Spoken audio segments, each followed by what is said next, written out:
kita bisa bertemu di tempat yang berbahagia ini.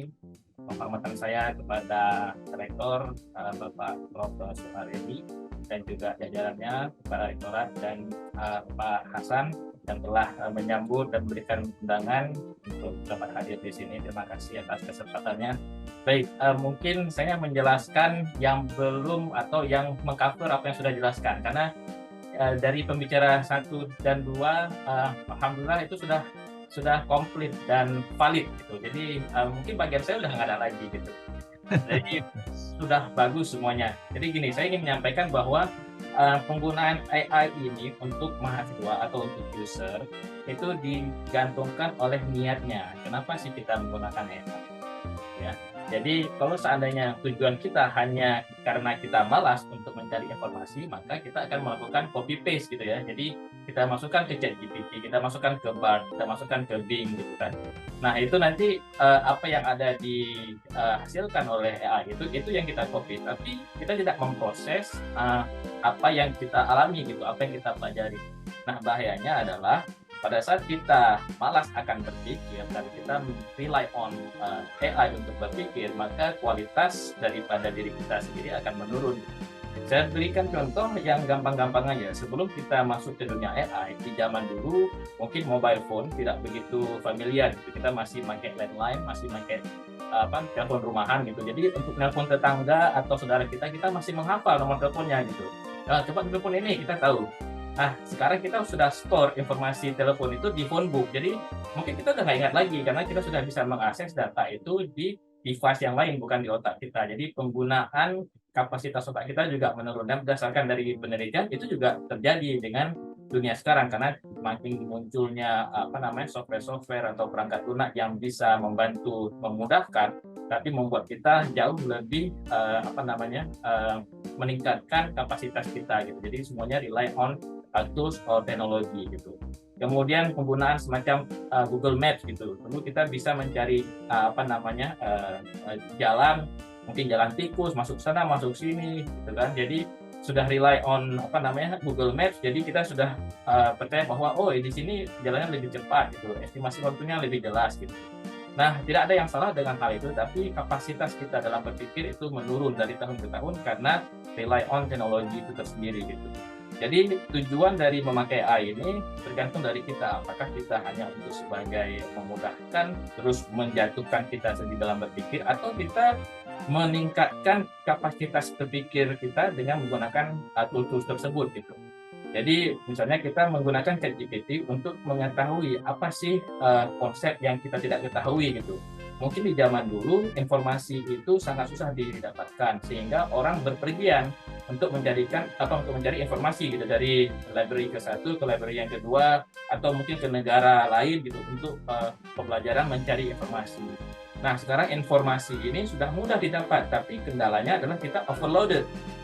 Jadi informasi sudah begitu banyak sehingga kita tidak tahu informasi mana yang bisa kita pakai, atau karena terlalu banyak kita menjadi defisit. Jadi muncullah ADHD gitu ya, semacam sindrom yang attention deficit hyperactive disorder gitu ya.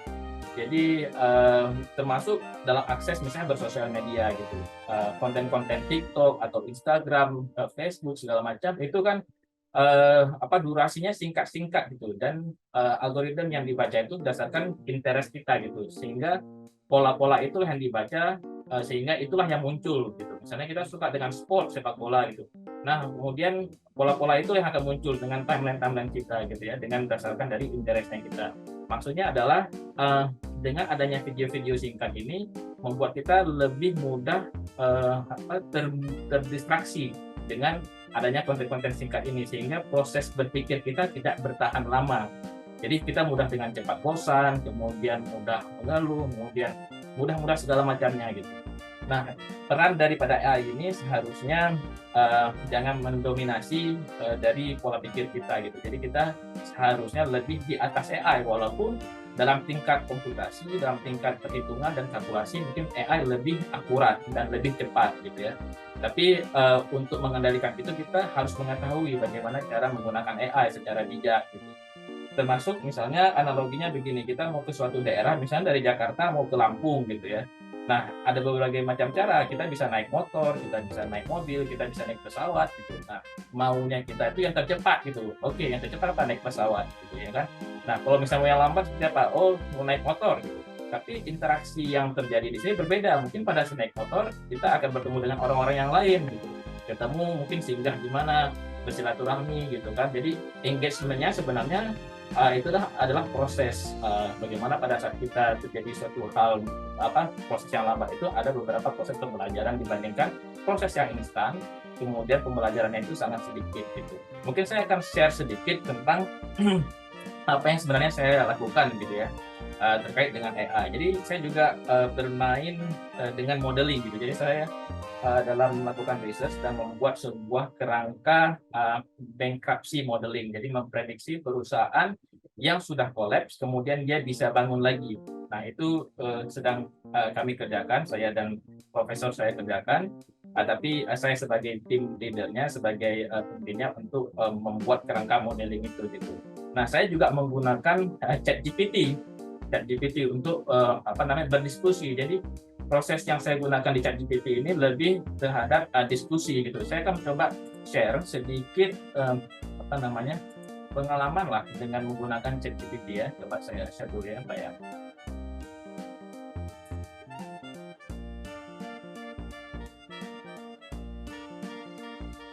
Kira-kira kelihatan? Sudah kelihatan, Pak Miftah. Ya.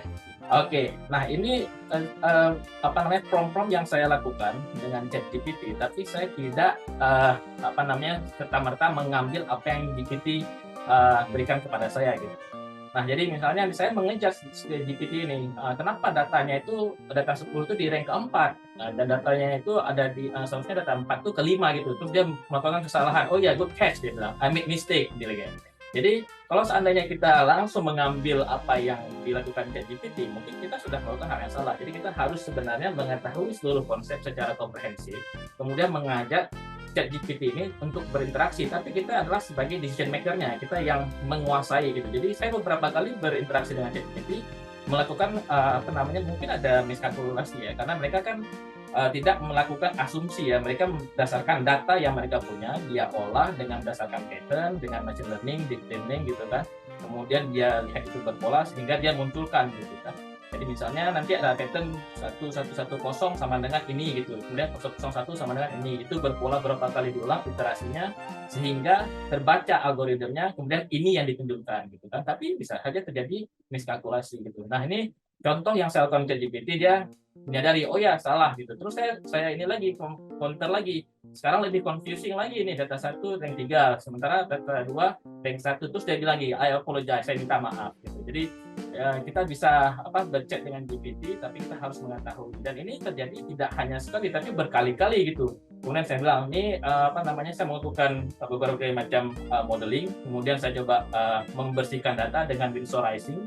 Kemudian saya bilang nih unknown agent functionnya nggak bekerja, saya coba install gitu kan SSD-nya di sistem. Kemudian saya bilang ini unknown, ini nggak bisa nih gitu kan, mesorize-nya nggak bisa gitu. Terus saya bilang I apologize, confusion caused by my previous response gitu. Jadi banyak hal-hal yang yang ChatGPT lakukan menjadi suatu kesalahan sebenarnya.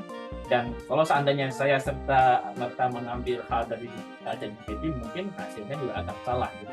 Nah, ini contoh yang saya lakukan dengan ChatGPT.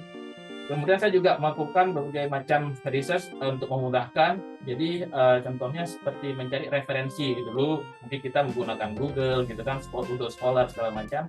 Tracingnya kan berdasarkan teks gitu kan, tapi ini ada semacam aplikasi Research Credit gitu, dia juga membantu referensi berdasarkan dari visualisasi gitu. Jadi kita bisa melihat dari mana alur-alurnya gitu. Jadi memudahkan kita untuk mencari definisi suatu masalah atau definisi suatu teori itu dari asalnya kemana gitu. Jadi lebih mudah dan secara tervisual gitu ya, karena kita lebih mudah memahami visual daripada membaca. Makanya kalau kita lihat konten-konten yang berbasis bacaan, berbasis teks itu sudah mulai ditinggalkan dengan anak milenial gitu.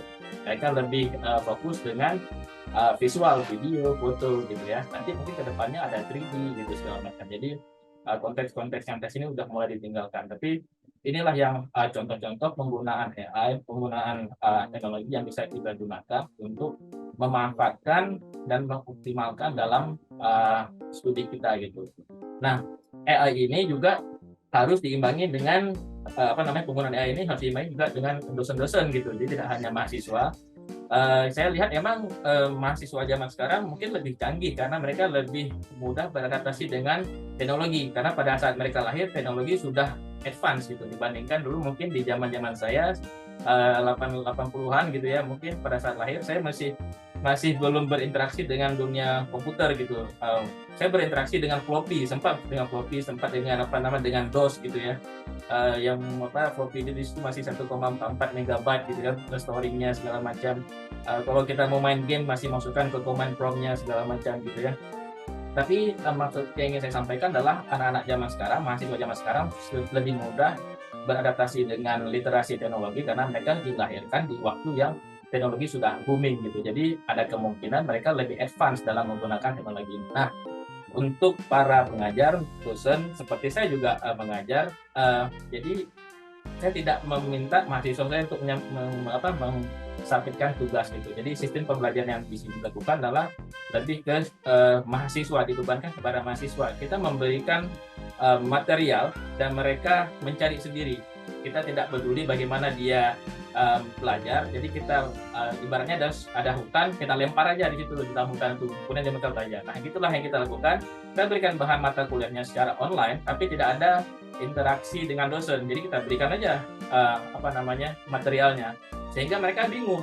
Pada saat mereka bingung, kalau seandainya mereka engage dengan kita, mereka akan bertanya, ini apa maksudnya? Oh gitu. Jadi dengan pertanyaan itu baru kita mulai. Jadi kita buat dengan cara kebingungan sehingga mereka merasa, aduh, ini apa ya maksudnya? Jadi mereka mulai tertarik dari sisi mencarinya itu lebih besar dibandingkan kita masukkan dengan cara pembelajaran kita. Kemudian mereka merasa, aduh, bingung nih, nggak berani tanya gitu segala macam. Jadi interestnya kurang. Kemudian jadi malas bertanya gitu. Mungkin kalau hadir ke kelas apa segala macam, engagementnya nggak ada. Jadi kita melakukan seleksi, ya kalau mau belajar silakan belajar, kalau enggak ya udah nggak usah belajar. Jadi kita masukkan ke platform. Kalau misalnya ada pertanyaan, kita buka namanya live session. Nah, at the end dari semester kita akan melakukan presentasi. Nah, presentasi ini dari semua hal yang sudah kami berikan di dalam sistem itu. Kalau seandainya mereka ketahuan tidak bisa tidak bisa menjawab, tidak bisa menjelaskan suatu hal, berarti mereka tidak belajar. Ya udah, mereka tidak termasuk dalam seleksi alamnya kita gitu ya. Jadi kita berikan kebebasan mereka untuk belajar. Di sini kita menggunakan namanya asynchronous learning gitu. Jadi pembelajaran dibebankan kepada mahasiswa, diserahkan kepada mahasiswa. Kalau mereka mau belajar silakan, kalau enggak ya ketahuan mereka tidak mau belajar. Nah, kita juga meminta mereka untuk mensubmit paper-paper yang ada gitu, berdasarkan hal-hal atau masalah-masalah yang kita berikan, yang kita arahkan. Nah, kita juga mendeteksi misalnya ada penggunaan AI segala macam itu muncul, pasti ada aja di dalam plagiarism trigger. Contohnya misalnya mereka masuk ke ChatGPT, kemudian masuk copy paste, kemudian dia edit segala macam. Nah, pinternya lagi mereka juga bisa pakai contoh ini, undetectable AI. Jadi bahasanya AI itu kan terdeteksi dengan Tunikin gitu, plagiarism checker. Tapi mereka bisa bisa humanize gitu, bisa humanize sehingga bahasanya itu muncul lebih seperti bahasa manusia gitu. Jadi nggak kedetek dengan AI. Jadi copy sana masuk sini gitu kan. Terakhirnya di drafting dengan hal yang sebenarnya nggak original gitu. Nah, inilah yang kita khawatirkan, bahwa penggunaan AI ini menjadi suatu hal yang misleading atau misuse gitu. Jadi sangat disayangkan, tugas yang kita berikan seharusnya membuat orang lebih kritis dalam berpikir, tapi dengan situasi yang disalahgunakan mereka jadi malas berpikir gitu. Nah, ini yang harusnya kita imbangi dengan di sistem pendidikan kita. Mudah-mudahan interaksi yang terjadi itu lebih membuat mahasiswa itu engage dengan Recording in progress. satu hal permasalahan yang ada atau mungkin arahan-arahan yang ada. Kemudian mengenai penggunaan AI di accounting. Nah, ini accounting sangat ini ya, maksudnya sangat memungkinkan sekali akan digantikan dengan robot atau lagi dengan AI itu sendiri gitu. Karena dia berbasiskan data dan numbers. Jadi apalagi kita kan mempunyai rumus-rumus gitu ya, formula-formula untuk mengkalkulasi rasio-rasio segala macam itu, dan algoritma yang ada itu juga memungkinkan AI akan menggantikan pekerjaan accounting. Bukan untuk kita takutkan, tapi kita di sini harus lebih bisa mengendalikan bagaimana AI itu digunakan, bukan sebagai sebagai dia yang mengontrol kita gitu. Karena kalau seandainya terjadinya AI yang lebih kerjanya lebih banyak dibandingkan kita, otomatis ya kita akan digantikan dengan robot. Tren ini sudah terganti. Di Australia sendiri beberapa perusahaan yang sudah menggantikan kinerja perusahaannya itu dengan robot dan AI gitu. Tapi hasil riset ini engagement dengan customer-nya jadi berkurang, sehingga penggunaan AI itu ada semacam halnya itu tidak efektif. Contohnya penggunaan AI dengan chatbot gitu. Nah, chatbot ini sangat menguntungkan di sisi perusahaan. Dia tidak perlu hire orang, kemudian dia tidak punya perasaan, dia tidak punya feeling. Jadi orang yang berada di front line ini sering dimarah-marahi dengan customer gitu, apalagi misalnya komplain gitu ya, misalnya internet mati, air mati, listrik mati misalnya gitu, ataupun hal-hal yang berbau teknis yang mengecewakan customer gitu. Nah, ini turnover-nya tinggi sekali. Kalau kita melihat orang-orang yang kerja di customer service itu turnover-nya tinggi sekali, dan bahkan bisa sampai ke gangguan jiwa, mental state-nya terganggu gitu. Nah, jadi perusahaan nggak mau ngambil resiko sehingga mengadopsi AI dalam pelaksanaan di frontline.